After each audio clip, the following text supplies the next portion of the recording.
refería con la imagen anterior de un mundo que ha cambiado porque se ha vuelto más globalizado y que exige estándares cada vez más altos y medios de verificación en la producción, en este caso la producción forestal. Encima de eso, estamos presenciando la expansión en el conocimiento de la diversidad biológica del Perú. Y allí pues hay un ejemplo. Pero adicionalmente, de la mano con esta situación ha venido la comprensión de algo más que es esencial y realmente cambia toda la forma de pensar que teníamos hace 2 décadas, y tiene que ver con la manera como las especies están distribuidas en el Perú, la distribución geográfica de las especies. Y quiero pasar al siguiente slide. Vamos a ver si ayuda la imagen que está a la derecha del mapa del Perú. Ahí está representada la distribución geográfica de un género botánico, no es de árboles, es de palmeras, pero nos sirve como un parámetro, como un ejemplo, porque la distribución de las especies arbóreas tiene exactamente, según estamos hallando, el mismo patrón de distribución. Y a lo que me refiero es al patrón de endemismos, ¿sí? Las distribuciones localizadas de las especies, las distribuciones en las regiones o en alguna región de manera particular. Esto colisiona completamente con la noción antigua que nosotros teníamos, en el sentido de que las especies de árboles están distribuidas de manera uniforme en toda la extensión del territorio peruano. Y no es así. Este es un hallazgo que está evidenciándose de una manera cada vez más clara y que tiene que cambiar la manera como nosotros estamos conceptualizando el manejo forestal, la producción forestal, la normatividad forestal y la manera como trabajamos en general. ¿Sí? Cedrela, a propósito de las especies de cedro, tienen un patrón similar al que se muestra en ese mapa. Hay especies de cedrela que solamente existen en el sur, en la Amazonía sur del Perú. Otras están restringidas a la Amazonía norte y consecuentemente interpretar la existencia de estas especies maderables importantes no es tan simple, ¿sí? No podemos lograrlo con una visión simplista como la que tuvimos en el pasado. Entonces, ahí escribí, anoté, necesitamos actualizarnos, ¿sí? Es importantísimo y es una de las tareas pendientes y es uno de los puntos esenciales que deberíamos conseguir a través de extensión y capacitación. Y por supuesto, queremos formarnos a los que están en formación en nuestra facultad, a todos nuestros estudiantes, en conocimiento de que esto es así. Pasaremos al siguiente slide. Y aunque la imagen está un poco oscura, es el resultado de un estudio en el cual participamos colegas del herbario de nuestra facultad de Ciencias Forestales, la ingeniera, nuestra brillante colega, la ingeniera Sonia Palacios, acá presente, el doctor José Luis Marcelo, nuestros colegas del Laboratorio de Anatomía de la Madera, colegas vinculados al área de medición forestal, de cartografía, de imaginería satelital, etcétera, para justamente aclarar la situación de estas 10 especies de cedros que existen en el Perú. Afortunadamente en este caso tuvimos el amparo y los buenos auspicios del Ministerio del Ambiente y pudimos trabajar a lo largo de casi 2 años utilizando una metodología apropiada para poder desarrollar conocimiento en este sentido. Pero el póster, a propósito, el documento completo que se llama Los Cedros del Perú está afortunadamente ya disponible en PDF en línea. Consecuentemente, no solamente esta imagen, sino todo el conocimiento sobre los cedros del Perú, sus diferencias morfológicas, las diferencias en la dendrología, en los caracteres de campo, en fin, todo esto está ya público y los motivaría, porque cedros, caramba, son un grupo importante para nosotros los que estamos asociados al quehacer forestal, ¿verdad? Bien, el póster que está a la izquierda representa solamente las especies del tercio norte del Perú en la ceja de selva y sierra, ¿sí? Y si ustedes enfocan un poquito la vista van a poder ver que hay algunas diferencias conspicuas en cuanto a la morfología de las hojas y hemos encontrado también, haciendo un trabajo dendrológico apropiadamente conducido, que hay diferencias entre algunas de esas especies a nivel de cortezas. Si ustedes observan el póster que está hacia la derecha, lo mismo, pero este póster se refiere a las especies que están en el tercio central y sur del Perú. Eso quiere decir que si nos movemos entre el tercio norte, el tercio central y el tercio sur, a nivel de la ceja de selva y de la zona andina, y también a nivel de la llanura de Amazonía, las especies de cedro que vamos a encontrar son diferentes, ¿ok? Y necesitamos una herramienta que nos permita identificarlas. Bueno, en este caso ya la tenemos. El siguiente slide. De lo que he estado hablando, parece claro, y yo creo que en este punto todos podemos comprender, que para resolver el tema de la identificación de las especies de árboles en el Perú, pensar en un catálogo como el que se ve en esta imagen, un catálogo que tiene 2 columnas, realmente no va a funcionar. Yo creo que en este punto de lo que estoy hablando es bastante evidente, ¿sí?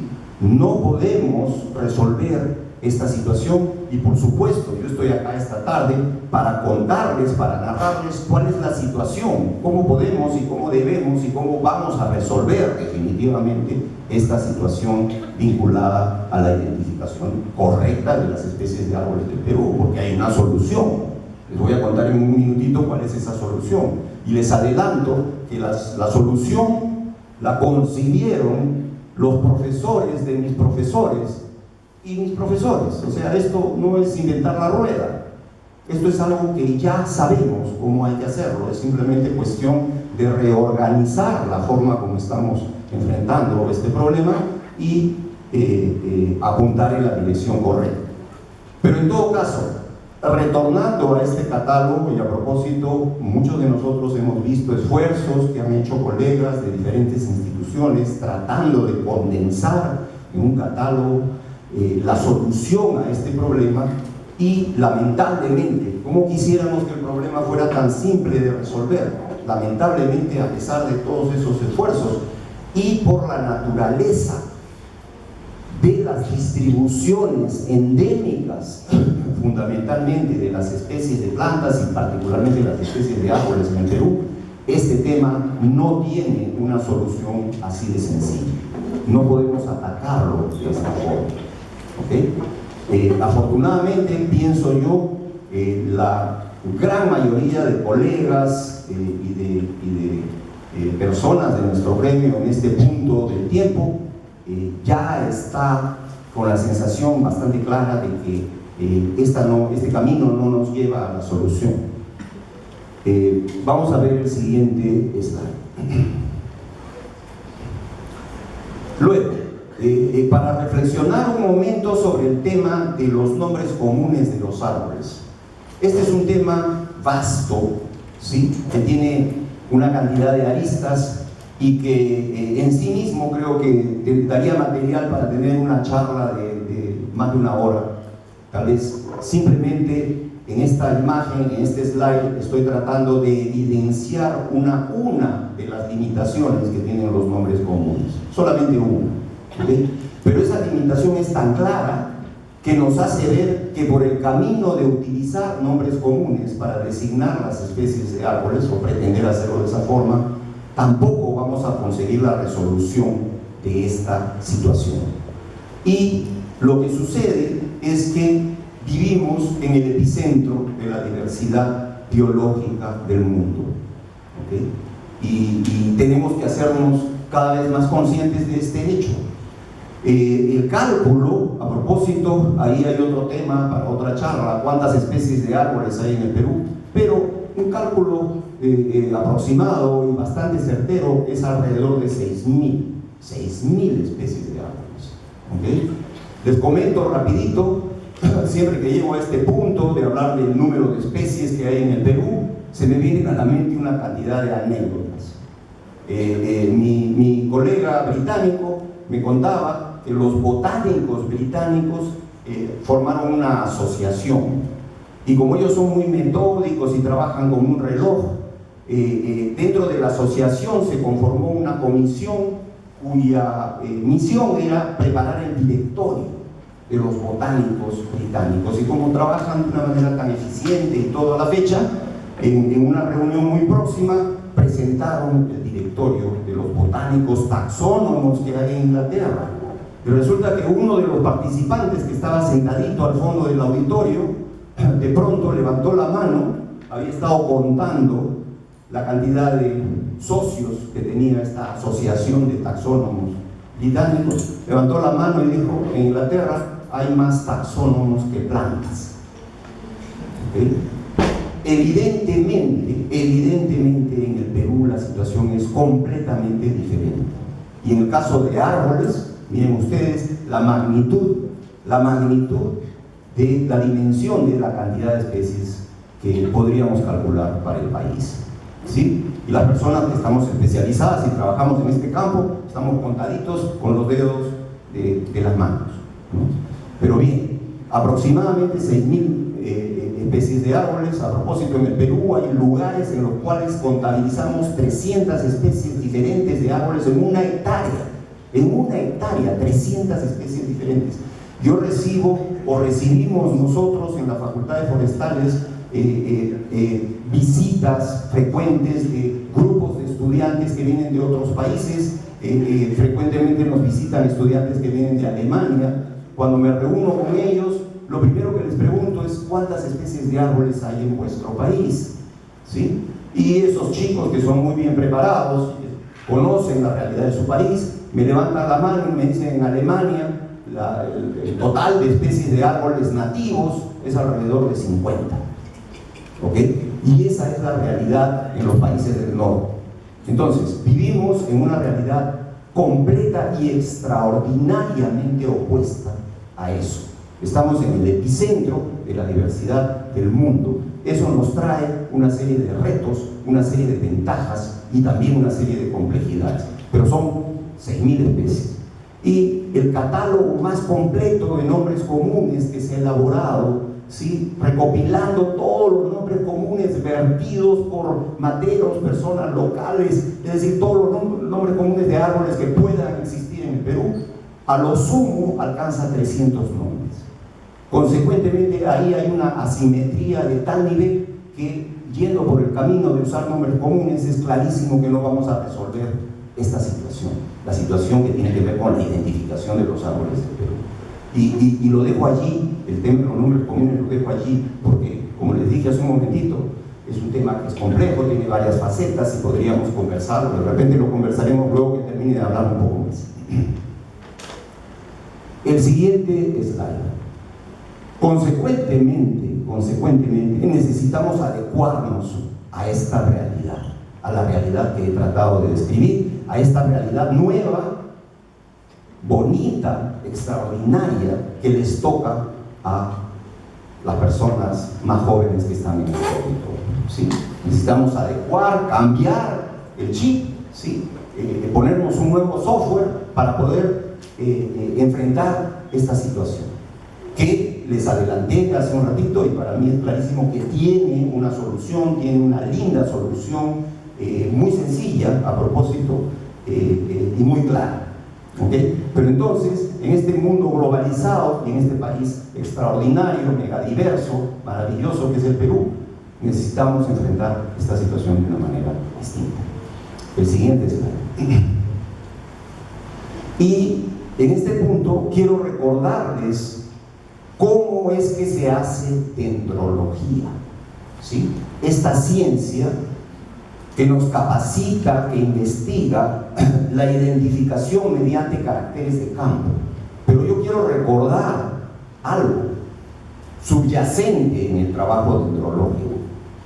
Para hacer dendrología bien hecha, como planteé arriba en el título del slide, quiero que recordemos, y me encantaría que eso lo mantengamos en nuestra mente. Para hacer dendrología solventemente hecha, necesitamos primero identificar el árbol taxonómicamente, ¿sí? Lo que eso significa, y busqué tener una imagen de un árbol en el que se viera con claridad esa placa clavada en el fuste con un código, ¿sí? Porque ese es el inicio del trabajo dendrológico, el trabajo de identificación mediante caracteres vegetativos. Nosotros necesitamos marcar árboles, hacer el seguimiento de estos árboles para poder colectar las hojas, las flores y los frutos, que son, como ustedes saben, los órganos importantes para la clasificación, la identificación taxonómica. Y una vez que hemos completado, que hemos cerrado ese ciclo de identificación taxonómica de las especies, podemos pensar ya, una vez que hemos cumplido con esa tarea, podríamos pensar en enfocarnos en cómo es la corteza, cómo son los caracteres en el campo, en fin, todo lo que estaría en la parte de abajo de este slide.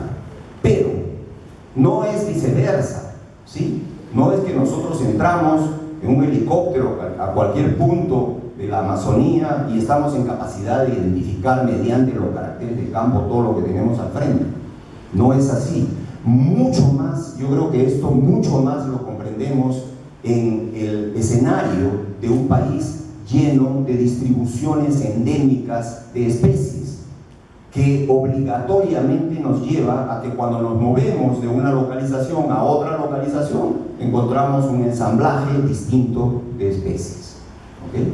Y entonces allí hay algo que necesitamos mantener en nuestra mente. Es muy simple, ¿okay? Todos lo sabíamos, pero vale la pena un minuto para poner en orden esas ideas, en el sentido de que no podemos hacer dendrología desligada del primer paso.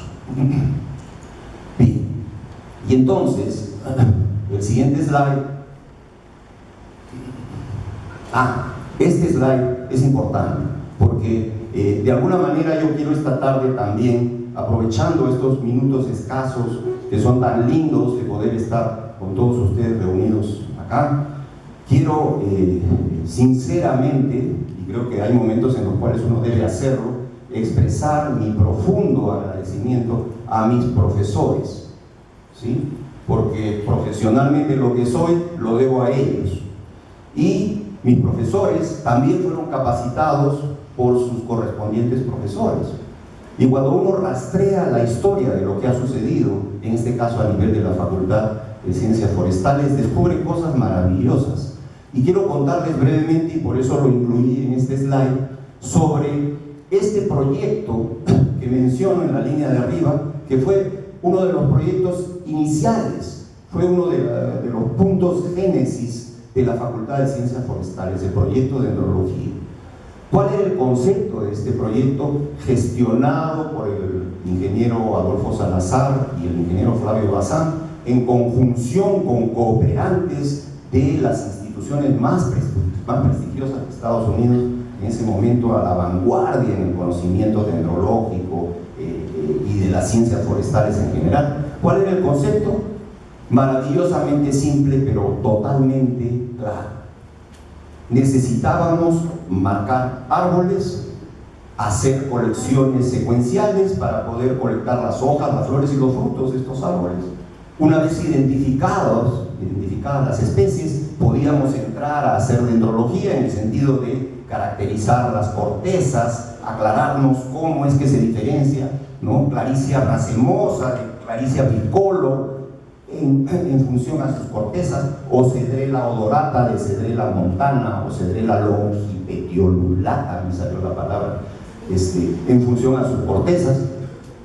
Y luego toda una secuencia de derivados integrativos, como obtener la madera de estos árboles para los estudios anatómicos, para los estudios tecnológicos, para los estudios de aptitud papelera, para los estudios de los productos diferentes de la madera, etcétera, etcétera, etcétera, en un concepto de trabajo integrado y de crecimiento armónico en las diferentes facetas de la investigación y del conocimiento forestal.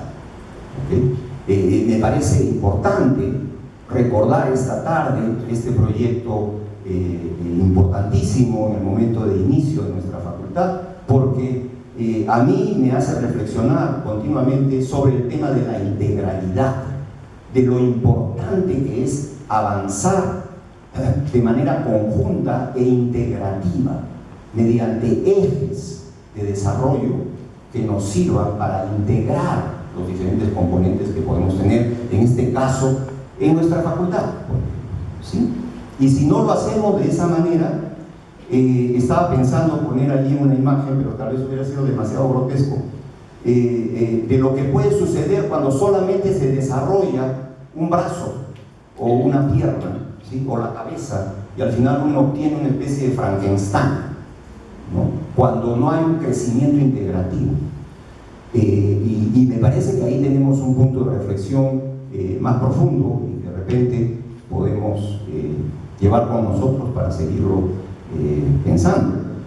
Pero en todo caso, si queremos un desarrollo saludable del sector forestal en el Perú, quisiéramos que las diferentes líneas de conocimiento aplicado sobre temas forestales se desarrollen de una manera armonizada e integrada. Bien, entonces, aquí hay un proyecto, una iniciativa muy antigua, porque esto es del año 1960, la segunda mitad de los 60. ¿Cuánto tiempo ha pasado de eso? Son prácticamente pues 50 años o 60 años, ¿no? Y cómo eso en ese momento de la historia estaba marcando un rumbo tan claro, tan precisamente enfocado.